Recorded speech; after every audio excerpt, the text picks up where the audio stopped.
क्या आपको पता है इंडिया के 90% ट्रेडर कंसिस्टेंट प्रॉफिट नहीं बना पाते और उनमें से एक बड़ा हिस्सा सिर्फ इसलिए स्ट्रगल करता है क्योंकि उन्हें पता ही नहीं होता कि ब्रोकरेज और हिडन चार्जेस उनका प्रॉफिट साइलेंटली खा जाते हैं। कभी सोचा है आपने कि अगर ये 500 रुपए का प्रॉफिट दिख रहा है लेकिन अकाउंट में तो 440 रुपए ही क्यों आए? भाई ये मैजिक नहीं है, ये ब्रोकरेज, एसटीटी, जीएसटी और स्टाम्प ड्यूटी और हिडन चार्जेस का एक जादू है। इस वीडियो में हम सिंपल भाषा में समझेंगे कौन कौन से चार्जेस आपके प्रॉफिट को साइलेंटली काट देते हैं, और अगर आप एंड तक वीडियो देखोगे तो आप अपना नेट प्रॉफिट या लॉस कैलकुलेट कर पाओगे बिना किसी कैलकुलेटर के। तो चलो बिना टाइम वेस्ट किए शुरू करते हैं। सबसे पहले आता है ब्रोकरेज। जब आप ज़ीरोधा, अपस्टॉक या एंजल वन जैसे ब्रोकर्स के साथ ट्रेड करते हो तो उनका ब्रोकरेज मॉडल बहुत सिंपल होता है। इक्विटी की डिलीवरी के लिए यानी लॉन्ग टर्म के लिए जो स्टॉक्स लेते हो उन पर ब्रोकरेज जीरो होता है, यानी बिल्कुल फ्री।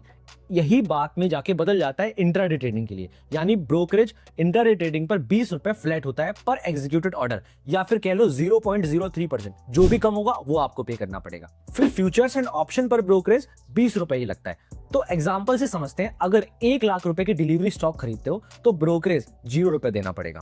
अगर वहीं इंट्राडे में खरीदा और बेचा तो ब्रोकरेज 20 रुपए लगेगा। सस्ता है लेकिन फ्री नहीं है, तो याद रखिएगा। और अब बात करते हैं एक ऐसे चार्जेस की जो सबसे ज्यादा साइलेंट किलर साबित होता है, यानी कि एसटीटी, सिक्योरिटीज ट्रांजैक्शन टैक्स। ये टैक्स गवर्नमेंट लगाती है हर ट्रेड पर, और बिलीव करो या ना करो कई ट्रेडर्स का प्रॉफिट सिर्फ इस चार्ज की वजह से वैनिश हो जाता है। लेकिन डिफरेंट सेगमेंट्स के हिसाब से एसटीटी अलग अलग लगता है। चलिए 1 लाख के ट्रेड पर कंपैरिजन करके देखते हैं ताकि आपको सब कुछ क्रिस्टल क्लियर हो जाए। यानी उसी 1 लाख पर आप इक्विटी खरीदते हो तो एसटीटी बाय और सेल दोनों पे लगेगा, यानी 0.1% दोनों साइड पे लगेगा। तो 1 लाख रुपए पर ट्रेड करने पर एसटीटी बाय करने पर 100 रुपए हो गया और सेल करने पर भी 100 रुपए हो गया, यानी 200 रुपए एसटीटी। अगर आपने लॉन्ग टर्म के लिए स्टॉक्स को होल्ड किया, चाहे प्रॉफिट हो या ना हो, ये 200 रुपए आपके पॉकेट से निकाल ही लिए जाते हैं। लेकिन अगर 1 लाख रुपए इंट्राडे में आप किसी स्टॉक्स को खरीदते हो तो एसटीटी देना पड़ेगा 0 रुपए, लेकिन सेल करने पर उसी समय आपको 25 रुपए एसटीटी लगेगा, यानी कि 0.025%।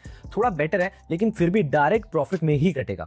अब बात करते हैं कि फ्यूचर ट्रेडिंग में एसटीटी कितना लगेगा। यहाँ पर बाय और सेल दोनों पे लगता है, यानी कि 0.0125% ई साइड लगता है। यानी 1 लाख के ट्रेड करोगे आप तो आपको 12.5 रुपीज बाय करने पे और 12.5 रुपीज सेल करने, कुल मिला के आपको बाय और सेल करने पे फ्यूचर ट्रेडिंग में 25 रुपए का एसटीटी देना पड़ेगा।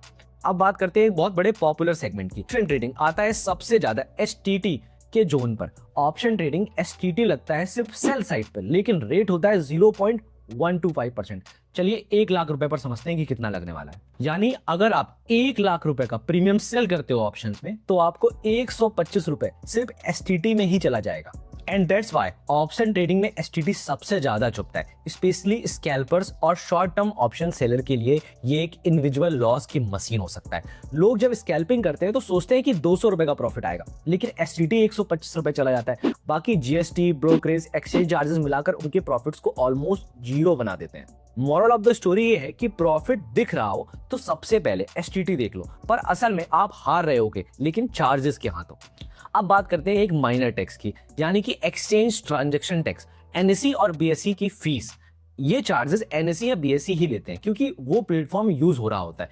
इक्विटी और इंट्राडे के लिए फ्यूचर्स पर यही लगता है 0.002% और ऑप्शंस के प्रीमियम पर लगता है 0.053% ऑफ द प्रीमियम, यानी ये बहुत कम रहता है और नेग्लिजिबल रहता है। तो अगर आप 1 लाख रुपए का ट्रेड कर रहे हो तो एक्सचेंज चार्जेस 3-4 रुपए ही लगेगा, जो कि बहुत छोटा अमाउंट है, तो आप इसे एलिजिबल मान सकते हो। बट लेकिन एसटीटी इसके कंपैरिजन में बहुत ज्यादा होता है।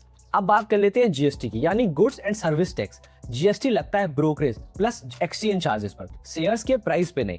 रेट रहता है 18% का। एग्जांपल से समझते हैं, यानी अगर आप 20 रुपए का ब्रोकरेज दे रहे हो और एक्सचेंज चार्जेस 3 रुपए या 3.5 रुपए हैं, तो आपको 23 रुपए पे टोटल उस 23 रुपए पर 18% जीएसटी देना पड़ेगा, जो कि 4 पॉइंट समथिंग हो जाता है। तो जीएसटी के बाद आप समझ लेते हैं एक और टैक्स जिसका नाम है स्टाम्प ड्यूटी, यानी कि स्टेट के चार्जेस। ये लगता है सिर्फ और सिर्फ बाय साइड पर और स्टेट वाइज वेरी करता है, लेकिन स्टैंडर्ड रेट है इक्विटी पर 0.015% और इंट्राडे पे 0.003% और फ्यूचर्स एंड ऑप्शंस पे 0.002%। तो टोटल 1 लाख के अगर आप लॉन्ग टर्म में स्टॉक लेते हो तो 1.5 से 2 रुपए आपको एवरेज स्टाम्प ड्यूटी देना पड़ेगा, जो कि माइनर है। बट अगर आप इन सारे चार्जेस को एक एसटीटी से कंपेयर करोगे या ब्रोकरेज से कंपेयर करोगे तो आपको पता चलेगा कि काफी ज्यादा चार्जेस है। अब बात करते हैं सेबी चार्जेस की, रेगुलेटर का टोकन फीस। सेबी जो पूरा बाजार रेगुलेट कर रहा है सिर्फ 10 रुपए पर करोड़ लेती है, मतलब 1 लाख के ट्रेड पे ये आपसे सिर्फ और सिर्फ 0.01 रुपीज ही चार्ज करेगी, जो कि सबसे कम चार्ज है। चलिए एक और रियलिटी चेक करवाते हैं। सोचिए आपने 1 लाख का इंट्राडे ट्रेड किया, ब्रोकरेज लगेगा उसी पर 20 रुपए, एसटीटी जो कि सेल साइड लगेगा 25 रुपए, एक्सचेंज चार्जेस लगेंगे 3.45% और जीएसटी लगेगा 18% जो कि 4.25% और स्टाम्प ड्यूटी लगेगी बाय साइड पर जो कि 3 रुपए और सेबी चार्जेस 0.01 रुपीज। तो टोटल चार्जेस आपको लगभग 55 रुपए देने पड़ेंगे। अगर आपका 500 का प्रॉफिट हुआ तो नेट प्रॉफिट हो जाएगा 444 एंड समथिंग। अगर आपका लॉस हुआ 500 का तो नेट प्रॉफिट आपका 555 रुपए हो जाएगा। तो दोस्तों आप देख सकते हो कि चार्जेस डायरेक्टली आपके प्रॉफिट और लॉस पे इंपैक्ट करते हैं। तो कुछ बातें याद रखने लायक है, जैसे एसटीटी सबसे बड़ा चार्ज होता है स्पेशली ऑप्शन ट्रेडिंग में। ओवर ट्रेडिंग से चार्ज आप बार बार दोगे तो फाइनली आपके ट्रेडिंग फंड को इंपैक्ट करेगा ही। तो आप जब भी ट्रेड करो सिर्फ स्टॉक का प्राइस मत देखो, चार्जेस भी कैलकुलेट करो। और हाँ, हर ट्रेड के पहले एक बार ब्रोकरेज कैलकुलेटर जरूर यूज करो ताकि आपके प्रॉफिट्स सच में प्रॉफिट्स हैं या नहीं है ये चेक कर पाओ।